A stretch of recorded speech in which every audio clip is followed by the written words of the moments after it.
여러분 안녕하십니까? 세상에 나쁜 팔자는 없다의 사주 멘토 심평 선생입니다.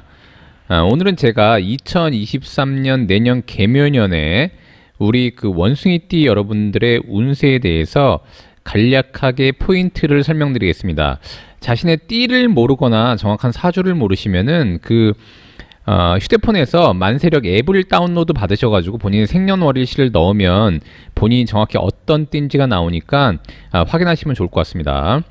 자, 우선 그러면 첫 번째로는 일단 그 원숭이띠가 그 내년에 토끼띠를 만나는 것은 다 공통적인 내용이기 때문에 우선 이제 좋은 게 있고 안 좋은 것이 있는데, 제가 누누이 강조했지만 이 원숭이띠라는 것 자체는 이제 오행으로 이렇게 금이 됩니다. 금이 이렇게 금이 되고, 그 다음에 이제 이 토끼라는 글자, 이 묘라는 글자는 이렇게 목이 됩니다.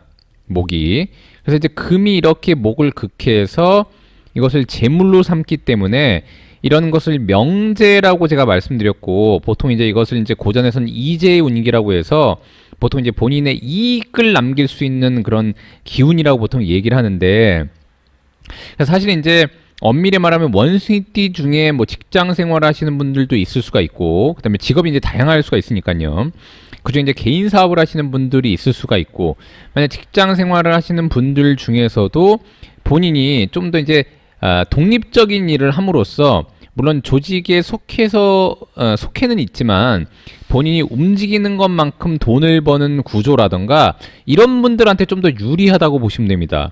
그래서 이제 원숭이띠가 토끼를 만나서 이렇게 지지해서 극을해서 재물로 삼으면은 이것은 보통 이제 사업 재물과 유사한 재물을 일단 보게 되는데, 그런 측면에서는 상당히 좀 유리하다고 일단 볼 수가 있고요.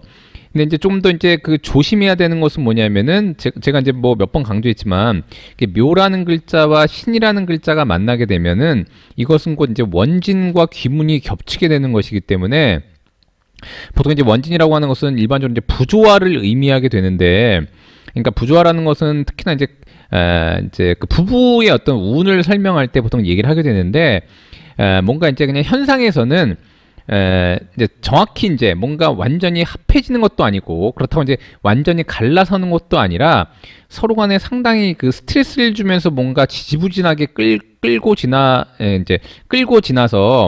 뭔가 이제 최후의 어떤 그 서로 간에 원망을 한다거나 미워한다거나, 그다음에 이제 감정적으로 굉장히 안 좋은 어떤 그런 소모전을 펼치는 것이 보통 원진이 됩니다. 그래서 이렇게 이제 원진이 만들어지기 때문에 보통 이제 돈을 벌더라도 주변 사람들로 하여금 뭔가 원한을 산다거나 조금 이제 안 좋은 어떤 현상이 발생하지 않도록 유의해야 되는 것이 바로 조금 이 원숭이띠가 내년 토끼를 만났을 때 좀 조심해야 될 부분이라고 볼 수가 있고, 그 다음에 어떤 이제 귀문이라고 하는 것은 제가 늘 말씀드렸지만 평소에 본인답지 않게 행동하는 것들, 그래서 굉장히 나중에 가면은 내가 왜 그런 행위를 했는지 굉장히 후회하는 것들이 보통 이제 귀문이라고 해서, 우리가 보통 이제 내가 귀신에 씌었나 보다 이런 말 쓰지 않습니까? 그래서 그런 것들에 대한 행동을 좀 조심해야 된다라고 일단 보시면 되기 때문에, 뭔가 성급한 결정이라던가 아니면 감정을 조절하지 못해서 생기는 일들에 대해서는 원숭이띠 여러분들이 굉장히 좀 조심할 필요가 있다라고 일단 보시면 됩니다. 자, 일단 원숭이띠 중에 이렇게 갑신생이 있습니다. 갑신생 같은 경우에는 2004년 내년에 20살이 되는 갑신생이 있고요. 그 다음에 이제 44년생 내년에 80세가 되는 갑신생이 있는데, 아까 말씀드렸다시피 이렇게 명제가 이렇게 원숭이가 이 토끼를 극해서 한마디로 이제 제물로 삼는 건 조금 유리하고, 그 다음에 이제 아까도 말씀드렸다시피 원진기문은 좀 더 이제 주의해야 되는 건 마찬가지인데, 어쨌거나 이 20살이 되는 갑신생 같은 경우에는 여기도 보시면 아시겠지만 이 갑이라는 글자는 목이 되고요. 그 다음에 신이라는 글자는 금이 된다고 제가 말씀드렸기 때문에 실제로 이 연이라고 하는 근본을 보면은 금이 목을 이렇게 극하게 되니까 곧 관을 깔고 있는 구조가 되게 됩니다. 실제로는 이제 그래서 이 갑만 보자면 금 위에 올라앉아 있어서 상당히 약한 구조가 되는 것이죠. 그래서 보통 이제 갑신생이라고 하면은 조직에 가담해서 근무하는 것을 기본으로 하되, 이 연만 보자면 이 천간이 곧 금 위에 올라앉아 있어서 이런 걸 보통 이제 절지에 올라와 있다 이렇게 표현을 하게 되는데, 어쨌거나 기운으로 보자면 요 갑의 기운은 요 금 위에 올라와 있기 때문에 상당히 이질적인 부분이 있어서 아래서 위를 이렇게 극하는 것을 보통 이제 하극상이라고 제가 말씀드렸지 않습니까? 그래서 약간 약한 기운을 갖고 있었단 말입니다. 그래서 그 어떤 관이라고 하는 기운을 이 간만 보자면 약간 스트레스 인자로 사실 이제 적용될 법도 한데, 이렇게 계묘년을 만나게 되면은 요 계라는 글자가 수생목으로 이렇게 이 목을 생해주게 되고요. 그 다음에 묘라는 글자는 갑에 굉장히 강력한 뿌리가 돼서 이런 것을 보통 이제 십이운성으로 제왕에 놓인다고도 하고, 보통 이런 것을 이제 이제 십신으로 얘기하면 겁재라고도 하고, 이걸 양인이라고도 합니다. 양인. 그래서 결국에 뭐냐면 이제 요 양간에 가장 강한 기운을 양인이라고 하는데, 이렇게 양인에 놓이게 되는데, 실제로 양인을 그렇게 썩 좋게 보진 않았습니다만, 고전에서 이렇게 신위 위에 올라와 있는 갑이 볼 때는 원래 뿌리가 약했는데 본인의 뿌리를 굉장히 강화하는 구조가 되니까 상당히 본인이 속한 조직이라던가 단체라던가, 학생이라면은 본인이 속한 뭐 동호회가 될 수도 있고요. 그 다음에 이제 학교 생활에서 본인이 활동하는 어떤 시공간이 될 수도 있는데, 그런 측면에서 이렇게 힘을 받고 뭔가 이 계라는 글자는 인수가 되는 것이니까 이것은 뭐 공부이자 학문이 되지 않습니까? 그래서 학문을 통한 어떤 그런 흐름에서 본인이 굉장히 강한 뿌리를 얻을 수 있는 게 되니까, 그런 측면에서 일단 좀 긍정적이라고 일단 볼 수가 있습니다. 근데 다만 아까도 말씀드렸다시피 실제 이 갑이라는 글자가 묘를 보게 되면 본인이 굉장히 왕성해지는 거에 따른 원진 기운이 발생하기 때문에, 때로는 갑신생 같은 경우에 계묘년을 보게 되면 약간 건방져질 수가 있게 되는 것이죠. 그래서 이럴 때는 특히나 이제 겸손 겸양하는 것이 필요하고, 그것은 일단 80세도 마찬가지입니다. 실질적으로 일단 갑신생 같은 경우가 만약 80세 어르신이라고 한다면, 이것만 보자면 이제 기운이 약간 약했는데 묘라는 기운을 봤으니까 상당히 좀 강화되고 있어서 조금 이제 에너지가 없으셨던 분들, 약간 건강이 살짝 안 좋으셨던 분들 같은 경우에도 건강이 회복되는 그런 구조가 될 수도 있고요.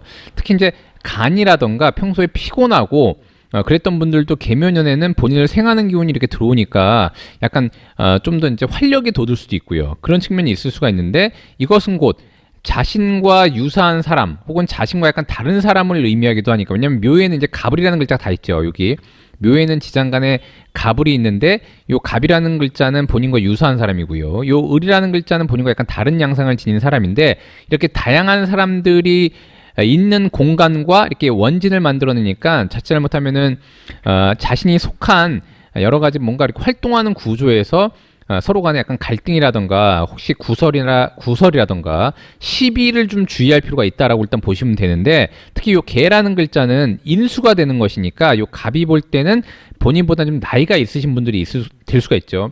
80세 어르신보다 나이가 많으면은 뭐 81세, 82세 이런 분들과의 어떤 갈등, 서로 간에 미워할 일이 생기지 않도록 좀 유대 관계에 일단 주의하시는 것이 좋다라고 일단 보시면 됩니다. 자, 그 다음에 두 번째로 이렇게 병신생이 있습니다. 예, 병신 같은 경우는 실질적으로 이 병이라는 글자는 화가 되고, 요 신은 이제 금이 되니까, 이렇게 금이 되니까 실제로 이렇게 화가 이렇게 금을 극해서 재를 깔고 있는 형국이 되게 되어 있습니다. 그래서 아까도 말씀드렸다시피 이 병신생 같은 경우에는 사실 이제 돈을 벌고자 하는 어떤 그런 실속 위주로 뭔가 이제 활동하는 것을 기반으로 하는데, 어쨌거나 이 신이라는 글자는 또 신자진 운동을 통해서 이 병이 볼 때는 관운동을 하는 것으로 되어 있기 때문에, 보통 이렇게 돈을 벌더라도 요 내면에 있는 조직과의 연계를 통해서 뭔가 버는 그런 구조가 일단 될 수가 있는 것이죠. 68세 어르신들 같은 경우에는 비록 이제 약간 60대 후반이라고 하더라도 충분히 현대 사회에서는 어떤 사회 활동을 있는 나이가 사회 활동을 할 수 있는 나이이기 때문에, 사실 요 근래로 보자면 68세가 굉장히 제가 볼 때 굉장히 뭐 노인이라든가 이렇게 보이지는 않습니다. 그래서 병신생 같은 경우에는 요 개라는 글자는 곧 뭐냐면 병이 볼 때는 관이 되고, 요 묘라는 글자는 인수가 돼서 관이 눈이 와 있는 것이죠. 특히나 이제 병신생 같은 경우에는 만약에 본인이 사업을 기반으로 하는 일을 하고 있었는데, 아까 얘기했던 것처럼 요 신이라는 글자는 신자진 운동을 통해서 수운동을 하니까 곧 관운동을 하는 것이고, 특히나 이 개미년은 관이눈이 이렇게 드러나게 돼서 실질적으로 본인한테는 좀 더 좋은 어떤 그 조직과의 협력 관계를 이룰 때 일단 긍정적인 방향으로 흐를 수가 있게 되는 것입니다. 근데 다만 이제 실질적인 실무에 가서 약간의 부딪히거나 부조화가 있을 수 있는 것이죠. 근데 이제 어쩔 수 없이 병신생은 재물을 깔고 있기 때문에 돈을 버는 와중에 조직과의 협력을 통해서 뭔가 진행할 때 이 묘라는 글자는 인수가 되니까 뭔가 계약을 한다거나, 지금 뭐냐면 이제 어떤 조직과의 계약을 하는 그런 기회들은 많이 생겨서 흐름은 나쁘지 않았는데 막상 실무에 들어갔더니 그런 것들을 조율하는 데 있어서 좀 골치 아픈 일이 발생할 수도 있다라고 일단 보시면 됩니다. 특히 이제 병신생 같은 경우에는 만약에 이제 국가기관이라던가 다른 조직과 뭔가 기관적인 어떤 기관과의 어떤 협력을 통해서 뭔가 진행할 때 좀 유리한데, 때로는 예기치 못한 그런 어떤 돌발 상황이 발생할 수가 있기 때문에 그런 것들을 잘 대비해서 한다면은 상당히 좀 좋은 운이 될 수 있지 않겠냐라고 일단 보이고요.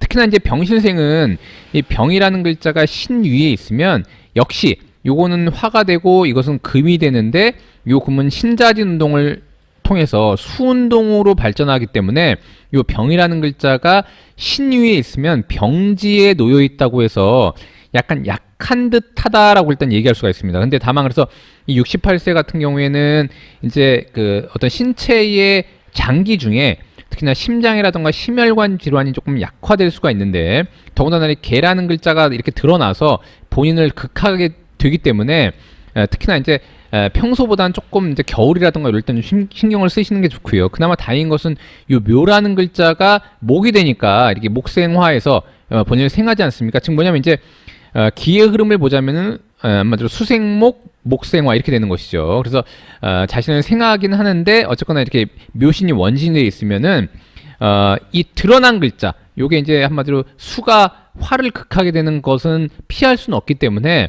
일단 심장이라던가 심혈관이 조금 안 좋으셨던 분들 같은 경우에는 미리 올해 하반기라던가 이럴 때 근데 연말 되기 전에 한번 이제 뭐 심장에 관련된 심전도라든가 이런 걸 좀 미리미리 받으면 일단 도움이 되는데, 어쨌거나 이제 목이라는 글자가 와 있기 때문에 크게 뭔가 이렇게 문제가 되진 않지만 그래도 원진이라는 어떤 부조화가 있으니까 병원 출입이라든가 이런 거는 일단 가능할 수 있다라고 일단 보시면 됩니다.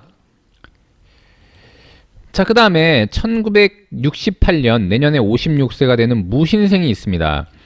무신생 같은 경우는 이제 이 무라는 글자는 토가 되고 요 신이라는 글자는 금이 되니까 실제는 어떻게 되냐면 이제 여기 보시면 토생금, 금생수, 수생 뭐 이렇게 되는 것이죠. 즉 뭐냐면 이제 본인의 활동을 기반으로 해서 돈을 만들어내려고 하는 그런 운동 성향을 갖고 있는데, 실질적으로 이제 물론 이제 신중에는 임수가 있기 때문에 개랑은 약간 다르지만 요것은 곧 여기 보시면 이제 이 묘라는 글자는 관이 되고 요 관 위에 올라와 있는 개는 무와 이렇게 합을 하는 것이니까 이것은 곧 이제 조직으로부터 들어오는 어떤 재물의 형태를 띈다고 얘기할 수가 있는 것이죠. 근데 기운의 흐름으로 보자면 본인의 활동을 일단 강화하는 측면에서 계속 노력을 해왔다면 그래도 일단 그것이 이제 돈을 만들어내고 그게 본인과 합을 하고 그게 곧 관위에 올라와 있으니까, 무신생 같은 경우에는 아까도 말씀드렸다시피 신이 묘를 극해서 이제 명제로 삼기도 하고, 개라는 글자는 무가 볼 때는 또 월급 제물이 되니까 이럴 때는 월급도 받고 보너스도 생긴다거나, 그다음에 이제 월급도 받으면서 예전에 본인이 투자해 놨던 약간의 그런 어떤 측면에서의 좀 좋은 흐름으로 와서 예상치 못했던 그런 돈을 벌 수도 있는 그런 좀 좋은 패턴이 될 수도 있다라고 일단 보시면 됩니다. 제가 볼 때 이 무신생 같은 경우에는 개묘년에 실제로 과거에 본인이 어떤 투자를 했는가에 따라서는 약간 다르겠지만 본인이 이제 좀 더 알아보고 본인이 철저한 지식을 기반으로 해서 뭔가 투자처를 잘 마련해서 크게 욕심을 안 부리고 차곡차곡 해왔다면 이 개묘년에 상당히 좀 좋은 결과를 얻을 수 있지 않겠느냐라고 일단 보입니다. 근데 다만 이렇게 묘신이 원진기문하는 거기 때문에 만약 돈을 벌더라도 순간순간 약간 골치 아픈 일들이 발생할 수 있으니까 그런 것들만 잘 해결하고 헤쳐나간다면은 내년에 좀 더 다른 사람들보다는 월급도 받고 뭐 보너스도 받고 월급도 받고 투자 수익도 얻을 수 있는 그런 개념이라고 일단 보시면 됩니다. 자, 그 다음에 1980년 내년에 44세가 되는 경신생이 있습니다. 이 경신생 같은 경우에는 천간도 금이 되고 그 다음에 이제 지지도 금이 되기 때문에 굉장히 왕성한 근본을 갖고 있는 것이죠. 금이 굉장히 강한 겁니다. 사실 이렇게 연에 이렇게 금이 강하다고 하면은 보통 이제 이 사람이 이제 문과에 가담해서 이제 국가 조직에 들어가면은 뭐 법무라던가 아니면 이제 실질적으로 이제 세무에 관련된 일들, 그다음에 이제 경찰 조직, 약간의 편관성을 띠는 약간의 좀 강한 조직, 약간의 권력형 조직 이런 데만 일단 가담해서 일을 할 수가 있게 되는 것이죠. 근데 이런 팔자가 이제 또 보통 이제 그 다른 분야로 가자면 아까 얘기했던 것처럼 이제 금융 조직이라던가 본인이 이제 금이 강하다고 하는 것은 금이라는 에너지를 활용한다는 것을 의미하게 되기도 하기 때문에 보통 다른 팔자에 비해서 이런 금융 서비스라던가 여러 가지 금융 투자라던가 이런 데 관심이 많게 되고, 그다음에 이제 요 경신이라는 글자가 있으면 원숭이 중에서도 이제 한마디로 하얀 원숭이가 되는 것이죠. 근데 보통 이렇게 금이 강하게 되면 다른 사람들보다는 약간 냉소적이거나 냉철함을 갖고 있고, 근데 이제 다만 이제 외부에서 볼 때 좀 더 이제 차가운 인상을 줄 수가 있기 때문에 약간 심적으로 따뜻한 마음을 갖고 약간 낙관적이고 조금 이제 냉소적인 것을 약간 줄이는 그런 약간 노력이 필요한, 한마디로 띠다라고 일단 볼 수가 있습니다. 자, 그런데 이 경신생 같은 경우도 상당히 좋을 수 있는 것이 이 묘라는 글자는 신이 볼 때 명제가 되고, 그 다음에 이 경이 볼 때도 목은 곧 재물이 굉장히 왕성한 시점이 되고, 금생수 수생목 하지 않습니까? 그래서 경신생 같은 경우도 아까 바로 이전에 얘기했던 무신생처럼 상당히 재물적으로는 좀 더 좋은 구조가 될 수 있다라고 일단 보시면 됩니다. 근데 다만 이 44세 경신생이 남자라고 한다면 보통 이럴 때 이제 아내와의 약간의 부조화가 있을 수가 있고요. 그 다음에 이제 아내 이외에 다른 여자와 뭔가 한마디로 이제 그 약간 부적절한 뭔가 이런 것들이 벌어진다면 상당히 좀 안 좋은 일들도 발생할 수 있다라고 일단 보시면 됩니다. 그래서 그런 것들을 좀 배제하고 오히려 본인이 이제 이익을 위해서 상당히 좀 노력한다면 이 묘라는 글자가 천간이 봐도 돈이 되고요. 지지가 봐도 일단 돈이 되고, 그다음에 이제 이 개라는 글자는 어쨌거나 경이 볼 때는 상관에 해당하기 때문에 상관이라는 것은 약간의 규칙을 어긋나게 하는 그런 글자가 되기도 하기 때문에 경신생 같은 경우는 특히나 이제 내년에 개묘년에는 가능하면은 뭔가 불법, 탈법, 편법이라던가 약간의 요행이라던가 그다음에 이제 자기가 예상치 못하는 그런 것들을 조금 잘 꼼꼼히 봐가지고 뭔가 로스가 나거나 약간 구멍이 있지는 않은지 일을 할 때 그런 것들을 잘 꼼꼼히 살펴서 혹시라도 이제 벌금을 낸다거나, 이렇게 상관이 들어와 있을 때는 경신생이 돈도 잘 벌리고 하기 때문에 뭔가 교통법규를 어긴다거나 이런 일들도 많이 발생하게 됩니다. 그래서 그런 것들을 좀 주의해서 잘 활동하시면은 경신생도 상당한 좀 재물을 취할 수 있고, 돈이라고 하는 것은 본인 활동에 대한 대가를 의미한다고도 제가 말씀드렸기 때문에 그런 측면에서는 좀 상당히 긍정적인 운이다라고 일단 보시면 됩니다. 자, 그 다음에 마지막으로 1992년 내년에 32살이 되는 임신생이 있습니다. 자, 임신생 같은 경우에는 이제 임이라는 글자는 수가 되고요. 이 신이라는 글자는 이렇게 금이 됩니다. 그래서 결국 뭐냐면 이제 이렇게 금생수하게 되는데, 이렇게 자신을 생하게 되는 글자는 자신의 지식 기반이 되기도 하고 어떤 전문 지식이 되기도 하고, 이것은 곧 자신이 보유한 어떤 자격이나 학업, 그 다음에 학위가 되기도 하는 것이죠. 근데 결국은 뭐냐면 이제 요 신이라는 글자는 신자진 운동을 통해서 수운동을 하니까 결국에는 본인과 같은 운동을 하려고 하는 성질이 있기 때문에 이런 지식 기반을 바탕으로 나중에 기회가 되면은 자기 사업을 한다거나 이런 일들도 많이 있을 수가 있습니다. 근데 보통 이렇게 이미 이렇게 신위에 올라와 있으면은 이런 것을 보통 이제 학당이라고 해가지고 다른 팔자에 비해서는 약간 영특하고 총명한 기질을 갖고 있다라고 일단 볼 수가 있습니다. 자, 그런데 임신생이 특히 주의할 사항은 뭐냐면 이렇게 계묘년을 만나게 되면 여기도 보면은 둘 다 수가 되는데 임이라는 글자는 플러스가 되고 요 개라는 글자는 마이너스가 되니까 아까 말씀드렸다시피 본인과는 약간 다른 사람이라고 볼 수 있는데 그 사람과 이렇게 묘신이 이렇게 원진기문이 되는 것이니까 특히 임신생이 내년에 이 계묘년에 사람과의 유대관계라던가 뭔가 문제가 일어나지 않도록 굉장히 유의를 해야 되는 것이죠. 근데 이제 제가 늘 말씀드렸지만 뭔가 안 좋은 게 있으면 좋은 게 있다고, 이 개라는 자기보다 약간 자기와는 약간 다른 사람을 잘 다루게 되면 이 사람이 묘라고 하는 임신생이 펼칠 수 있는 뭔가 재능을 발휘하게 할 수 있는 뭔가 이제 운동장을 갖고 온다고도 볼 수 있고, 그것이 곧 또 신이 묘를 보고 나서 이것이 곧 재물이 되기 때문에 의외로 주변 인물의 도움으로 인해서 돈을 벌 수 있는 기회가 생길 수 있다라고 일단 보시면 됩니다.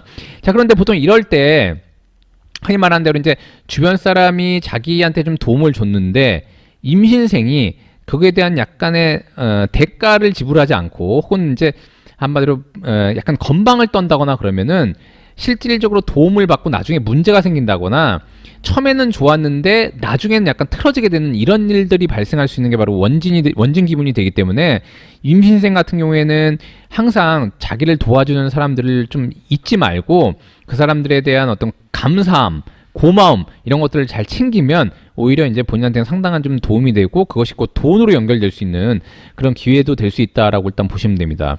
이 개라는 글자는 오행으로 보면 수가 되지만 이것은 곧 운으로 보면 화가 됩니다. 왜냐면 개는 곧 무와 합해서 화운을 만들기 때문에 화라는 것은 이미 볼 땐 또 돈이지 않습니까? 즉 뭐냐면 이제 결국에는 이미 개라는 게 겁제이기도 하지만 자기의 돈을 빼앗아가는 인물이기도 하지만 얘를 잘 다루면 이미 임한테 돈을 가져다 주는 인물이 되기도 한다는 것을 의미하는 것이죠. 그래서 임신생 같은 경우에는 내년에 한마디로 주변 인물들을 잘 다뤄서 상당히 좀 성공적인 한 해가 되기를 진심으로 바라겠습니다.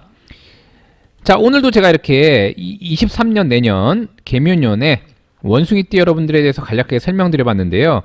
도움이 되셨길 바라고요. 여러분이 구독해 주시면 희망은 제가 드리겠습니다. 이상 세상에 나쁜 팔자는 없다의 사주 멘토 심평 선생이었습니다. 감사합니다.